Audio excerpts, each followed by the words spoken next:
Jadinya dia bisa berpikir jauh, bisa membangun ekonomi, membangun pendidikan, mendidik anak, langsung jalan gitu. Ibarat kata mobil bahan bakarnya bensin, ya ketemu bensin, jalan langsung kan. Tapi yang ada sebagian dari kita qadarullah dapat pasangan sebagai ujian.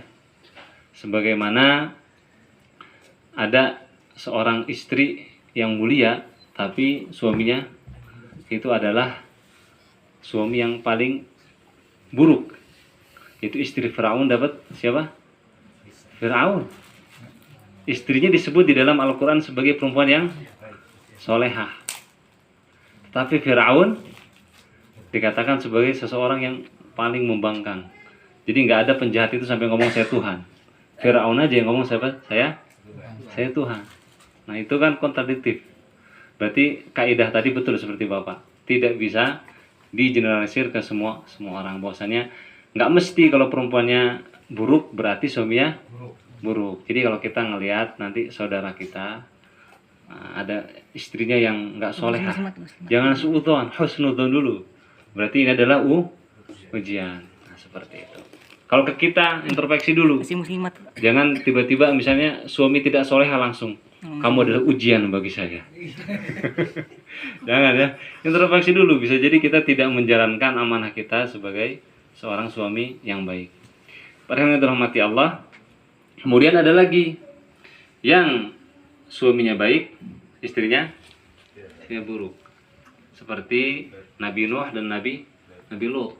Nabi itu artinya orang yang mulia akhlaknya. Kalau ngomong itu tutur katanya baik.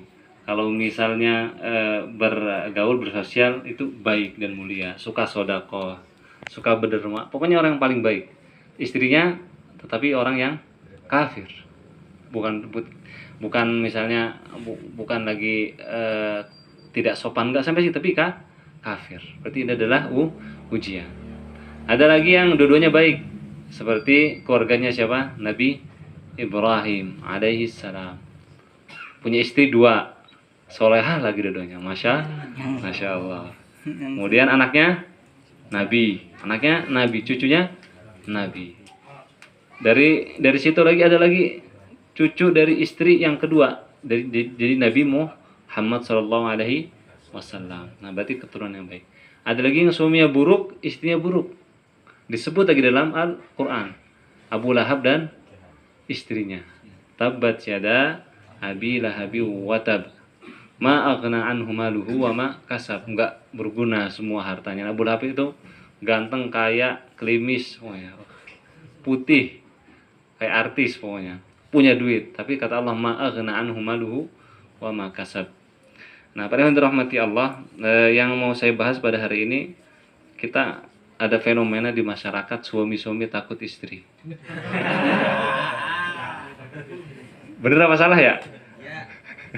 Suami-suami takut istri. Nah, ini apa itu ininya singkatannya? SSTI. Bukan STI ya Pak ya? Nah, SSTI. Suami-suami takut istri. Nah, dalam Islam itu sebenarnya bagaimana membagi tugas antara istri dan suami? Pak Rehwan silahkan dibuka surat An-Nisa ayat 34. Surat An-Nisa ayat 34.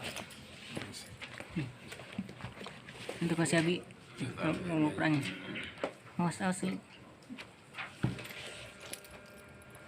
Sudah ketemu? Itu juz 5. Juz 5 halaman ketiga. Paling atas sebelah kiri. Oke. A'udzubillahi minasyaitonirrajim. Bismillahirrahmanirrahim. Enggak apa-apa saja yang baca ya. Jadi kita Kamparehon udah sering ngaji, jadi kita ngaji cepet gitu.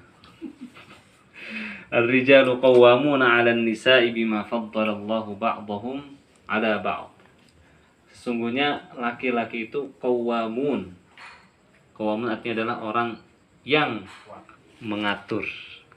Ya, di sini qawwam artinya apa? Yaqumuna bi amrihin. Artinya yang mengatur perkara perempuan dan juga menjadi kepala keluarga. Wa yuhafizuna 'alaihin, dan menjaga perempuan atau istrinya. Wa yatasallatuna 'alaihinna bihaq, dan mereka berkuasa dengan benar, bukan dengan zalim. Kemudian wa yu'adzibunahun, dan mendidik mereka. Nah, ini jadi qawwamuna itu bukan hanya berkuasa saja para ikhwan ya, tapi harus ada kewajiban apa? Mendidik. Oke. Wa ya'khuduna 'ala aydihim, dan juga memegang mereka, mengingatkan mereka apabila bersalah. Bima faddalallahu ba'dahum 'ala ba'd. Sebabnya apa kok laki-laki kok jadi pemimpin di keluarga? Jadi jangan sampai kebalik. Istri yang nyari duit, istri yang banyak duit dan sebagainya. Nah, memang ada sebagian keadaan keluarga di mana suaminya lemah. Ya, jadi terpaksa yang nyari uang siapa? Istri. Tapi ini badan keker, otot, baja, tulang, kawat, balik ya. Tapi yang kerja malah istrinya. Nah, ini terbalik ya. Dalam Islam seharusnya istri itu didik anak. Harusnya apa? Didik anak. Suami dia punya kurikulum dan punya rencana jangka panjang dan juga yang umum tentang pendidikan, mau sekolah di mana, mau anak ini cocoknya jadi apa, itu suami. Tapi kayak yang detail tiap hari nungguin, ngelus-ngelus dan sebagainya, kemudian mandiin, kemudian nalkin Quran, itu siapa? Istri. Jangan kebalik. Nanti kayak film apa Pak itu? Ada tuh yang suaminya pada di rumah, istrinya pada jadi TKW. Iya, udah terbalik. Udah terbalik ya. Itu idoi namanya. Ya? Jangan banyak idoi di sini ya. Jadi harus suami yang mencari uang. Seperti itu. Nah, ada tapi keadaan yang qadarullah suaminya itu sakit. Suaminya tidak mampu mencari nafkah. Nah, di sini subhanallah ya, saya melihat ada keluarga yang seperti itu, istrinya solehah nyari uang dan membiayai suaminya yang sakit, dan nyari uang biaya sakit ngurus anak, tetapi istri ini solehah, nggak sombong. Kalau dapat istri begini masya Allah nggak Pak? Nggak sombong kan, biasanya kalau perempuan itu kata psikolog itu punya sifat diktator, sekalinya berkuasa maka diktator. Nah, karenanya ujian perempuan ini biasanya kalau punya duit biasanya agak meninggi. Betul nggak Bapak-bapak? Nah, pada diem takut kayaknya. Itu jelas. Nah, karenanya suami itu harus berusaha cari duit, dan itu jihad loh. Harus punya pemasukan lebih dari suami. Tapi kalau qadarullah harus saling bantu ya tetap diakalin lah istrinya jadi direkturnya suaminya misalnya. Harus, jangan sampai direkturnya istrinya. Dunia terbalik nanti ya. Bima faddalallahu ba'dahum 'ala ba'd.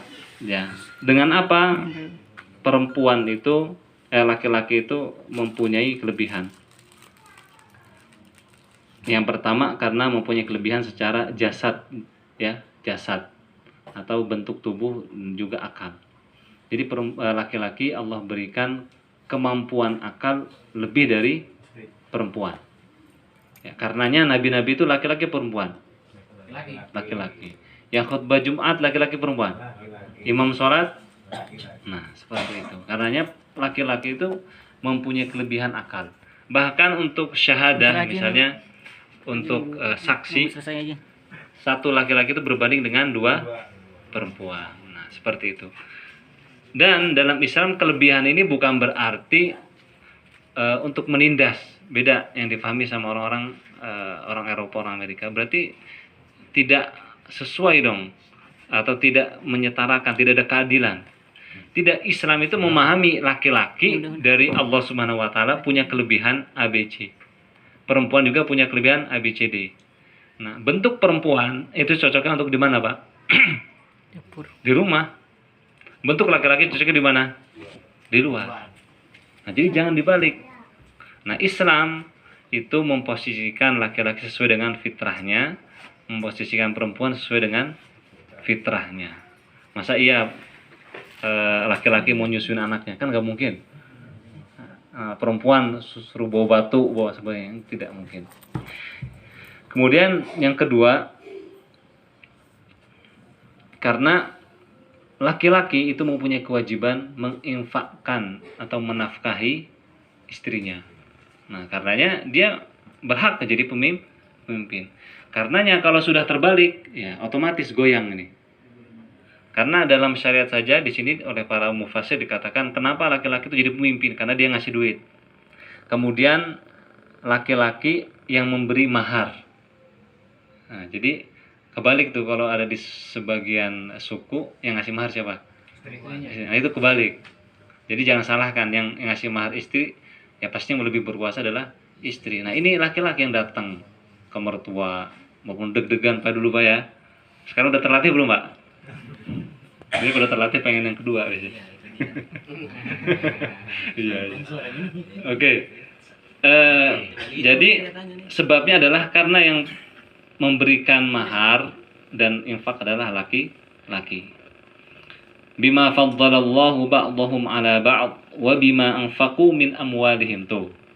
Karena bima anfaqu, karena apa-apa yang mereka infakkan dari harta-harta mereka. Nah, kemudian Allah Subhanahu wa taala menyebutkan bahwasannya oke, sebelum itu sepakat ya, siapa pemimpin di rumah tangga? Laki-laki. Yang cari nafkah? Laki-laki. Oke. Yang mendidik secara umum itu yang mempunyai garis besar pendidikan anak laki-laki. Yang terperinci adalah perempuan hariannya. Oke. Yang berkewajiban mendidik istri siapa? Tetap laki-laki, ya. Jadi bapak-bapak yang dirahmati Allah, kalau misalnya istrinya kurang soleha, jangan nyalahin siapa-siapa dulu dah. Introspeksi. Ada nggak waktu bawa istri taklim?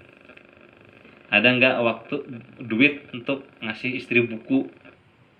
Kamu nih bodoh amat, nah padahal nggak pernah ngasih buku. Duitnya masuknya ke kebul semua.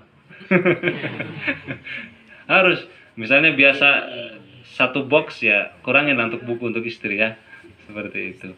Nah, kemudian Allah Subhanahu wa taala di sini menjelaskan perempuan itu ada dua jenis. Ada dua golongan ya. Yang pertama solihat. Nah, ini solihat. Kemudian yang kedua nasyizat, yang bermaksiat. Fas-salihatu qanitatun hafizatun lil ghaibi bima hafizallah. Yang pertama itu solihat. Solihatnya adalah perempuan yang salih.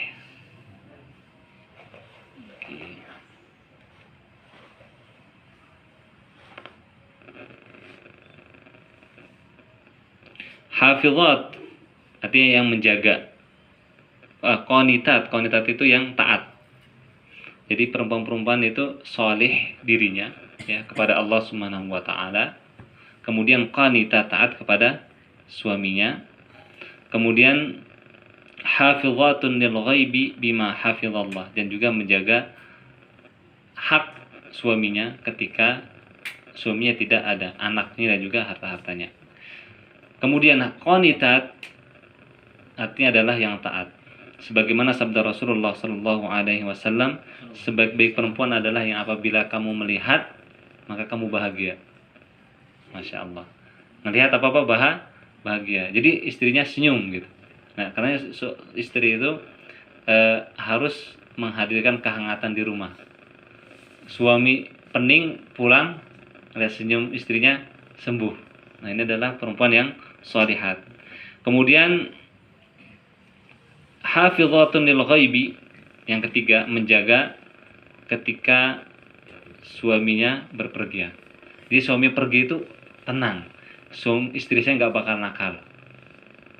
Nah, jadi kalau misalnya ada istri-istri yang masih chat sama mantan, itu harus dididik ya, karena dia bukan hafizatun lil ghaibi.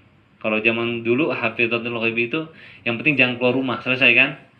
Zaman sekarang ada ini Pak, tangannya keluar. Nah, saya nggak tahu ya. Nah, hafizatun lil ghaibi bima hafizah, dan juga menjaga hartanya dan juga anak-anak mereka, dan juga menjaga hal-hal khusus antara laki-laki dan perempuan, suami dan istri, nggak boleh keluar. Ini harus menjadi nilai ya. Jangan sampai hal-hal yang berkaitan dengan dalam kamar itu keluar, itu nusyuz ya. Kemudian yang kedua jenisnya adalah perempuan yang bermaksiat. wallati takhafuna nusyuzahun, dan jenis kedua adalah perempuan-perempuan yang kamu takut terhadap kemaksiatannya. Kalau kita punya qadarullah istri yang tidak soleha atau sedang bermaksiat, di Al-Quran itu sampai diajarin Pak gimana cara ngebenerinnya.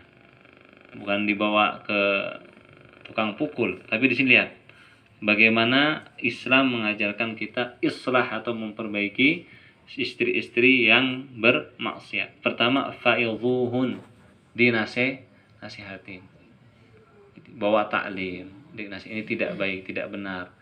Chat dengan mantan nggak boleh.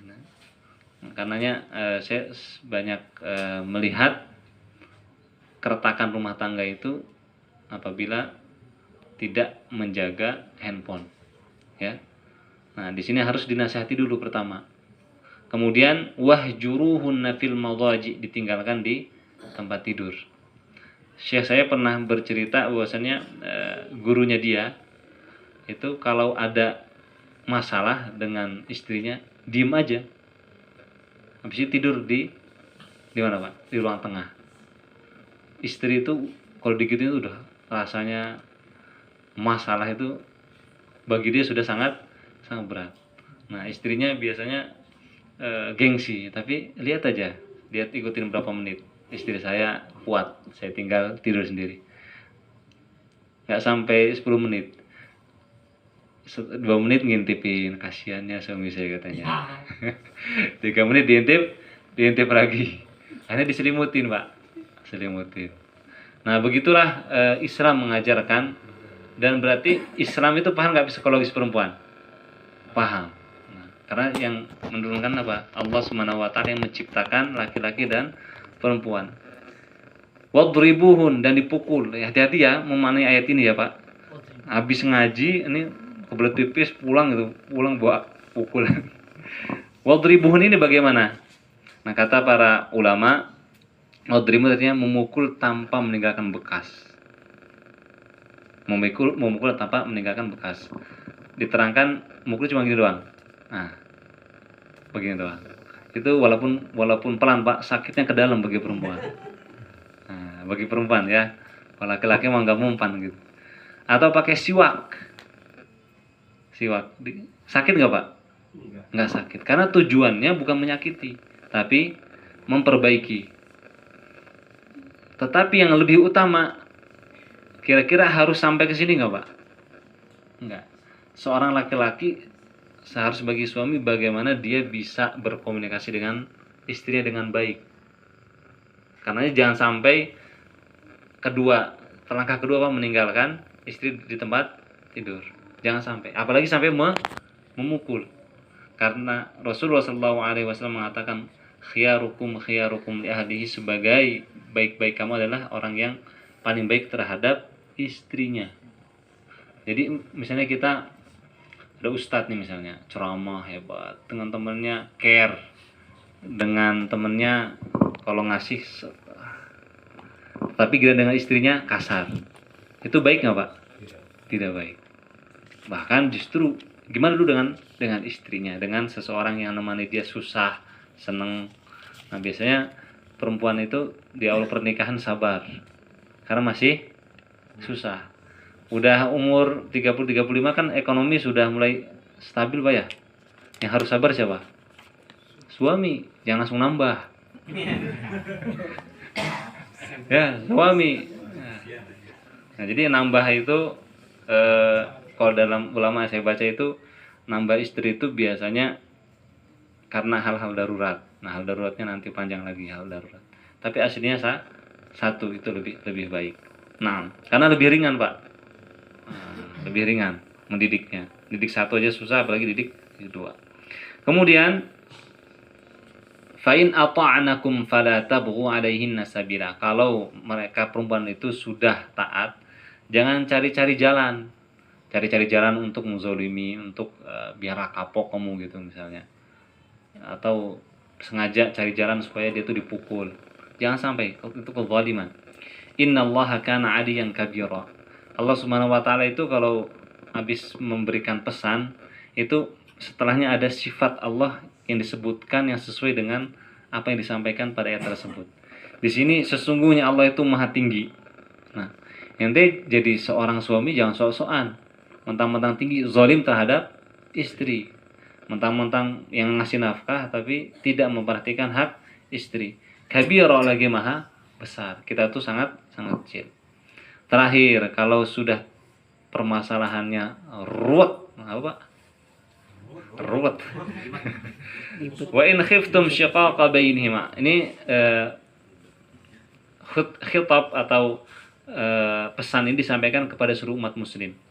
Apabila kamu sekalian wahai para umara, wahai para kerabat, ya, kerabat dari suami istri yang punya masalah sampai masalahnya itu syiqaqa bainihima, suami di sini, istri di sini, udah ruwet gitu ya. Fab'atu hakaman min ahlihi wa hakaman min ahliha, hendaklah kamu sekalian mengutus satu wakil dari istri, satu wakil dari suami. Kemudian di sini apa? Iyurida islaha yuwaffiqillahu bainahuma. Apabila kedua wakil ini memang niatnya tulus, ingin menyatukan, ingin memperbaiki, yuwaffiqillahu bainahuma, maka akan dipersatukan dan diberikan taufik. Nah, karenanya harus benar-benar dipilih wakil yang baik dari istri dan dari suami, yang soleh, yang akhlaknya baik, yang sholatnya rajin, supaya apa? Kembali lagi bersatu dan bisa menjadi wakil antara suami dan istri. Innallaha kana aliman khabira. Nih, ini sesuai lagi sifat orang disebut nih. Sungguhnya Allah maha mengetahui, khabiran, lagi maha mengetahui dengan mendetail. Jadi ini siapa yang salah sebenarnya, masalah apa sebenarnya, kemudian wakilnya ini sebenarnya ingin baik atau tidak. Nah, apa yang dirahmati Allah, begitulah aturan Islam dan juga arahan Islam kepada kita semua untuk bagaimana mendapatkan istri yang salihah dan juga bagaimana memperbaiki istri yang bermaksiat dan juga menjelaskan siapakah pemimpin di dalam keluarga. Semoga bermanfaat untuk para ikhwan. Kami mohon maaf apabila ada kesalahan. Wa jazakumullahu khairan. Wassalamualaikum warahmatullahi wabarakatuh.